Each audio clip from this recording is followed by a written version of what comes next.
I actually believe that there's an eternal aspect to life, which, without beginning and without end. And as a consequence of that, we're reborn lifetime after lifetime over, the three existences of past, present, and into the future. So life is a continuity for me. I don't hold out any hopes for an afterlife. I'm an atheist. So for me, it really is the end. It is the end. So what do we think happens after death? Silence. Well, it's a comforting thought to think there is a life after death. But if someone said to me that they're coming back, I would say I don't want to go. Right, that's the first thing. Secondly, if I can come back, I intend to haunt some people where I live. And I hope they see this, because I really do mean this. Will they know who they are? Oh, they'll know. I like to believe that people who've passed by can see what I'm doing. And I was brought up a Catholic, so I don't know if that's to do with guilt, where I sometimes think they can watch what I'm doing. So, it's kind of stopped me doing some things that maybe I wanted to do. But I really don't know if that's true. I don't know if that is learned behaviour, and I don't know if that's just something I've believed as a kid growing up, and it's a comfort. We spin ourselves. I mean, it's a way of surviving, isn't it? It's like human condition to tell yourself whatever you need to hear at that particular time. I think we're quite good at, as humans, quite good at giving ourselves whatever we need. Yeah. And I think we do that as comfort for the people when somebody's passed. We kind of give that bit of words of encouragement, don't we, by saying they're better off now, or they'll be with such a body.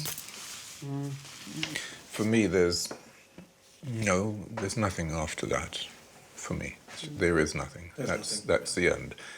Except maybe the ancients got it right, is that they continue to tell the stories of their ancestors continuously. So you're living in history, you're living in the minds of those who remembered you, and passing those stories on, and you continue not to live, but you continue to be remembered. But I think there is something important to learn about remembering people, keeping something of their spirit alive.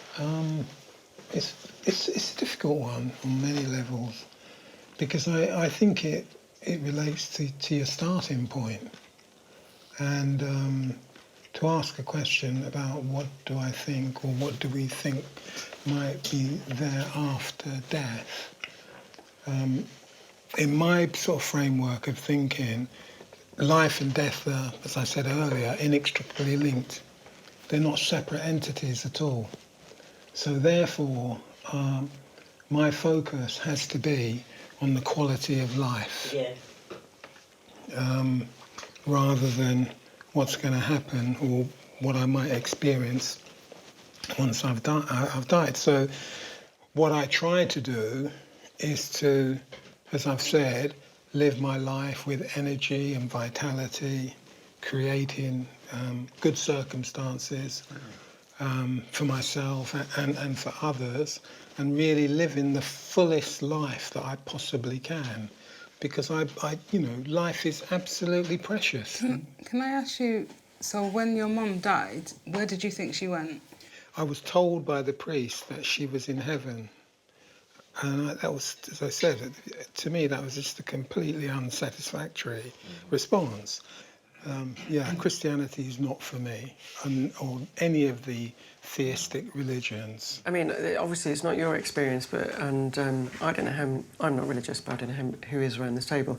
But for somebody who is deeply religious, for whatever faith, as we're talking about death and accepting death, it can, I'm sure, help some people accept it much more easily. Personally, and it's not a comforting thought, but through all of my meditation experiences and everything, I just know that it's not the end. It's the end of what we know and what we relate to, but it's not the end, final thought.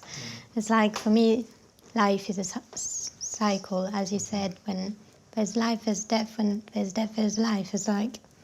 So maybe that's why I'm not worried about my own death, because I'm at peace with knowing, with not knowing actually, with just being like, yes, there is something. It's out of my reach to even imagine what it is. I'm not trying to understand that because that's not where I am now. I'm in life. I'm not gonna try to really know what's next. What's next will come, and I'll be ready for it. Right now, I'm here, and as you said, that's the most important, is to make the best out. I do believe there's another dimension, and it's a fifth dimension, but I don't have the emotional intelligence at the moment to articulate it. But it's far beyond our grasp at this table.